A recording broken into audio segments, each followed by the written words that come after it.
하나님 아버지 감사합니다. 오늘 주일입니다. 함께 하시고 오늘도 우리 모든 성도의 은혜를 주옵소서. 예수님 이름으로 기도합니다. 아멘. 예, 오늘은 이제 12일 주일입니다.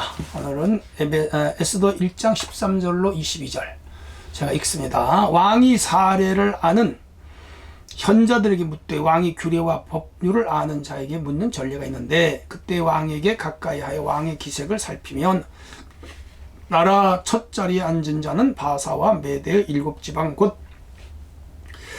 지방관 곧 가르스나, 세달, 아드마다, 다시스, 메레스, 마르스나, 무무가이라.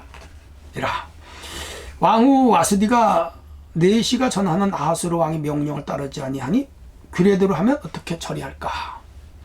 무무간이 왕과 지방관 앞에서 대답하이르되 왕이 에스디가 왕에게 잘못하였을 뿐 아니라 아하수에로의 왕의 각 지방의 관리들과 백성에게도 잘못하였나이다.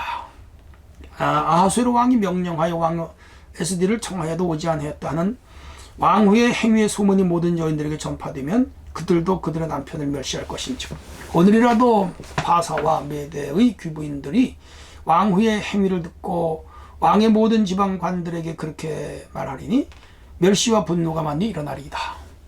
왕이 만일 좋게 여기실진대 와스디가 다시는 왕 앞에 오지 못하게 하시는 조사를 내리시되 바사와 메대의 법률을 기록하여 변개함이 없게 하고 그 왕후의 자리를 그보다 나은 사람에게 주소서. 왕의 조서가 이 광대한 전국에 반포되면 귀천을 망라고 모든 여인들이 그들의 남편을 존경하리다 아니라. 왕과 지방관들이 그 말을 옳게 여긴지라 왕이 무부간의 말대로 행하여 각 지방 각 백성의 문자와 언어로 모든 지방에 조서를 내려 이르기를 남편이 자기의 집을 주관하게 하고 자기 민족의 언어로 말하게 하라 하였더라. 네, 이렇게 이제 한 10절 읽었습니다. 오늘 와스디의 폐위와 바사 왕궁의 현실에 대해서 한번 돌아보도록 하겠습니다. 왕의 분노는 결국 왕후를 폐위시키는 쪽으로 논의가 이루어지던데, 오늘날 개념으로 볼 때 좀 너무하죠? 네, 너무했다. 저는 그렇게 생각을 합니다. 아니 뭐 왕이 초대하는데 안 갈 수도 있지, 사정이 있지, 그런데 안 왔다고 폐위까지 하느냐? 이거 너무 잔혹하지 않나? 그렇게 생각합니다. 근데 그 시대의 궁중법도가 그랬으니까 할 말은 없죠. 그리고 또 하나님 다른 섭리가 계세요. 현자들을 불러다가 일을 어떻게 처리할까 물었습니다. 현자는 이제 그 시대의 가장 유명한 지식인들이죠. 오늘로 말하면 책사 같은 사람일 수도 있고요. 원로들 그 사회에서 그런 사람을 불렀는데 7명을 불렀어요. 국법에는 왕실법도를 잔하는 사람들이었고요. 또 왕이 국법과 법도에 어긋나지 않도록 조언을 해주고 또 결정하는 일을 이들이 했습니다. 현자들이 중요한 분들이죠. 오늘날도 대통령이 정치를 할 때 이렇게 원로들의 말을 귀들여 듣는 것은 굉장히 중요하죠. 자, 현자 7명 중인데 특별히 그 무무간이라고 하는 사람이 너무 과장된 말과 억측으로 그 와스디 왕후를 폐위하라고, 이 사람이 좀 말을 잘했으면 그 와스디가 폐위가 되지 않을 텐데, 그 뭐 배후에 뭐가 있는지도 몰라요. 다른 여자를 왕으로 앉히려는 의도가 있었는지, 아니면 이 와스디 그 왕비에 대하여 적대 감정을 품었는지, 또 그 뒷배경에 뭐가 정치적인 뭐가 있었는지는 모르겠지만, 당연히 이 사람이 이렇게 말하는 바람에 아하수에로 임금이 이 사람의 말을 듣고 거기 현자들 7명에게 또 물었더니 그 무무간의 말대로 하는 게 좋겠다, 이렇게 동의를 얻어냈어요.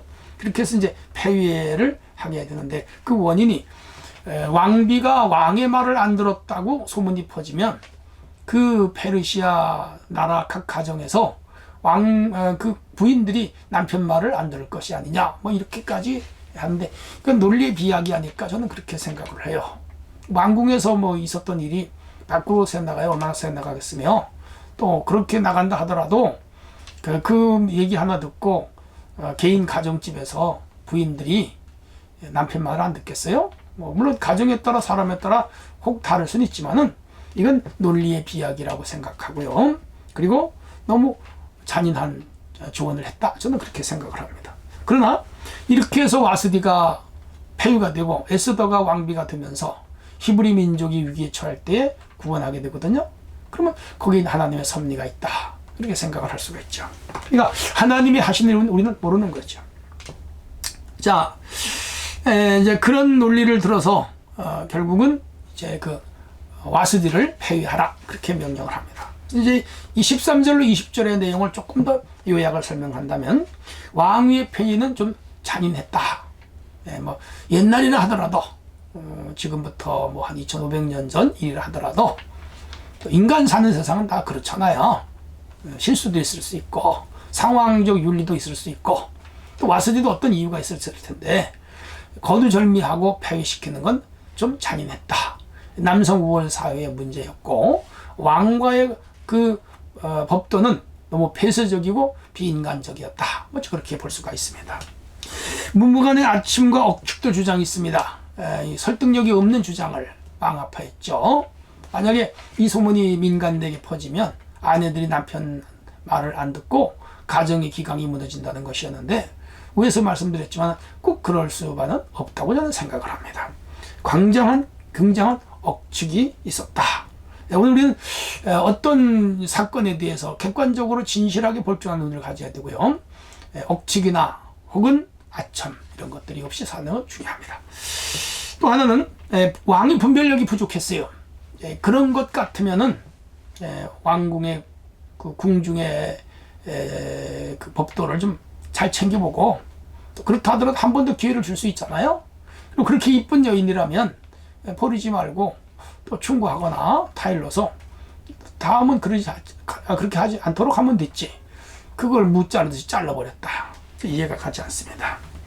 자, 어쨌든 간에 이 왕의 횡포지만은 그러나 다시 한번 말씀드립니다. 이렇게 해야 에스더가 왕후가 되고 그가 자기 민족을 구원하는 그러한 수순을 밟게 되죠.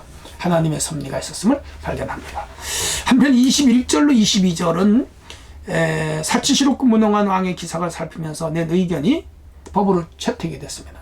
그러니까 이 문무관과 그 7 관리 내시들은 굉장히 아첨한 거죠. 원래 그 왕궁의 아첨이 문제예요. 오늘날도 쓴소리를 하지 않는 그러한 참모들 때문에 대통령이 잘못된 결정과 판단을 낼 때가 많이 있잖아요. 그래서 이제 쓴소리 하는 사람도 있어야 되고 지도자들은 쓴소리를 듣기도 할 줄 알아야 되죠. 자기 말이 다 옳다? 자기가 신이죠.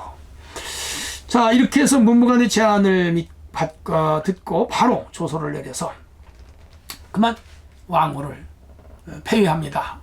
이 아하술의 이 사람이 원래 그렇게 무능한 사람은 아닙니다. 그 페르시아와 그 그리스 간의 전쟁에서 해전이죠. 유명한 해전에서 승리도 한 사람인데 이렇게 됐습니다.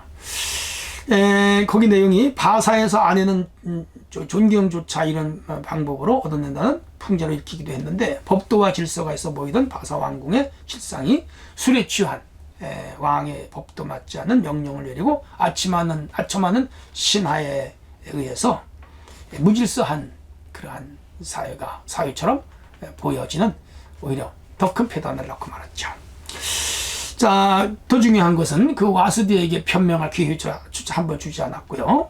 왕궁의 그 절대적인 권위가 오히려 이 연약한 여성을 쫓아내는 인권 무시, 인권 박탈의 그러한 왕궁으로 전락해버리고 말았음을 볼 수가 있죠. 이 사람도 다 생명이체가 있고 인격이 있고 가정이 있고 생활이 있는데 와스디가 자녀도 있지 않겠어요? 내쫓겼단 말이죠. 단 하나 왕의 초대에 응하지 않았다는 이유 때문에 좀 비인간적이고 또 비사회적인 이런 일이 일어났습니다.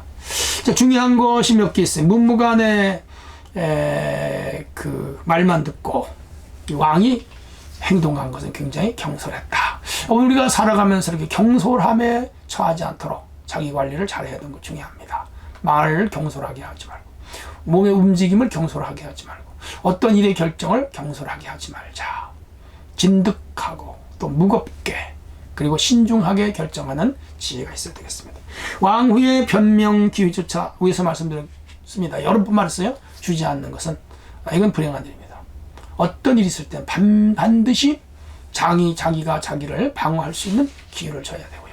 변명할 수 있는 기회를 주는 것은 중요합니다. 그렇지 않으면 억울함이 하나님께 호소하게 되겠어요. 자, 그리고 왕궁의 절대성은 굉장히 폐쇄적이었다. 오늘날은 뭐 많이 달라졌죠. 세상이 바뀌었죠. 오히려 요즘은 뭐 여성 남성의 평등한 시대입니다. 이 고대 사회의 경직성을 우리가 볼 수가 있고요. 비인간적인 모습을 볼 수가 있죠. 해서 이 왕궁 제도가 이제 프랑스 혁명과 더불어서 하나하나 무너지기 시작했죠. 이렇게 해서 이쪽에 그 유럽의 그 왕정이 무너지고 러시아의 왕정이 무너지고 또 이쪽 동양으로 와서 중국의 왕정 다 무너졌죠. 일본도 그렇고요. 우리 한국도 조선 왕조가 1945년에 무너졌죠. 역사적으로 오래 갈 수가 없는 거예요. 왜? 폐쇄적이었고 너무 그 뭐라고 할까요? 이 왕궁 제도는 잔인해요. 폐쇄적이고요, 비민주적이고요, 비인권적이고요. 그리고 또 세습직의 이 왕들을 통해서 뭐 그 10대, 20대, 30대를 내려가면서 유능한 지도자가 국가의 왕이 되지 못함으로 인해서 나라가 멸망의 길로 걸어갈 수밖에 없는 폐단성을 가져왔죠. 이렇게 해서 이 왕정 사회는 지구상에 사라졌죠. 물론 북한이라든가 몇 개 나라가 있고요. 일본이나 영국 같은 나라는 상징적인 왕이지 그들이 실무적인 왕은 아닙니다. 어쨌건 간에 이렇게 해서 이 왕정 시대의 잔인함을 보면서 여기 속에 하나님의 섭리가 있다. 이스라엘 민족을 구원하시는 하나님의 섭리가 이 왕궁 안에 일어난 사건 속에서 진행되고 있음을 우리가 보면서 이걸 하나님의 섭리라고 말하죠. 우리는 어떤 상황에서도 하나님의 섭리를 보면서 묵묵히 주님 하시는 일을 따라가는 삶이 되어야 됩니다. 하나님 감사합니다. 오늘도 주신 말씀을 붙고 주님 안에 승리하는 주일이 되게 하옵소서. 예수님 이름으로 기도합니다. 아멘.